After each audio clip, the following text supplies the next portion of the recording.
जय श्री श्याम। आज हम सुनेंगे भगवान पर विश्वास की एक छोटी सी कथा। एक बहुत ही कंजूस सेठ एक दिन अपने दुकान पर बेटे को बिठा दिया और उससे कहा कि बिना किसी को पैसे दिए किसी को भी कुछ ना देना जब तक मैं वापस नहीं आता। अचानक एक संत वहां आ गए जो अलग अलग स्थानों से भोजन सामग्री इकट्ठा करते थे। संत ने सेठ के बेटे से अनुरोध किया कि वह उन्हें थोड़ा सा नमक दे दे। बेटे ने संत के लिए डिब्बा खोलकर 1 चम्मच नमक दिया। जब सेठ वापस आए तो उन्होंने देखा कि डिब्बा खुला हुआ था। सेठ ने पूछा कि उन्होंने क्या बेचा, तो बेटे ने बताया कि एक संत जिनका आवास तालाब के पास है उन्हें 1 चम्मच नमक दिया। इसके बाद सेठ ने संत की ओर बढ़ते हुए कहा। तब तक संत भगवान के भोग को तैयार करके खाने के लिए तैयार बैठ चुके थे।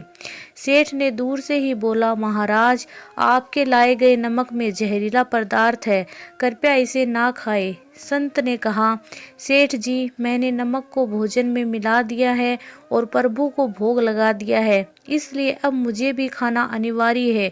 क्योंकि इस तरह संत ने भोजन को प्रसाद मानकर खाना शुरू कर दिया। सेठ जी के होश उड़ गए और वे रात भर वहीं बैठे रहे। सेठ के मन में उस समय ये ख्याल आ रहा था कि अगर संत को कुछ भी हो गया तो उसकी बड़ी बदनामी होगी। वे सोचते रहे कि अगर संत की तबीयत खराब हो गई तो कम से कम एक वैद्य की सलाह तो जरूर लेंगे। सोचते सोचते उन्हें वहीं नींद आ गई। सुबह की तरह संत जल्दी उठे और नदी में स्नान करने लगे। सेठ जी ने पूछा, महाराज, तबीयत तो ठीक है ना? संत ने मुस्कुराते हुए कहा, भगवान की कृपा है। इसके बाद वे पूजा करने के लिए मंदिर में जाने की यात्रा आरंभ की। जैसे ही संत ने मंदिर में प्रवेश किया, उन्होंने देखा कि भगवान की मूर्ति के 2 टुकड़े हो गए और मूर्ति का शरीर काला पड़ गया।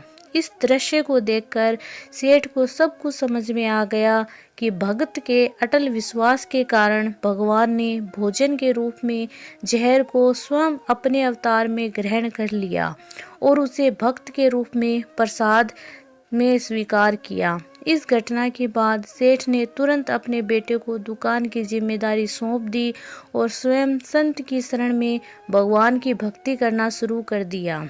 इस कहानी से हमें ये सीख मिलती है कि भगवान का जो सच्चा भक्त होता है उसके सर पर भगवान का हमेशा हाथ होता है। भक्त और भगवान की सच्ची घटना का अनुभव एक सच्चे भक्त को ही हो सकता है। बोलो ईश्वर की जय हो।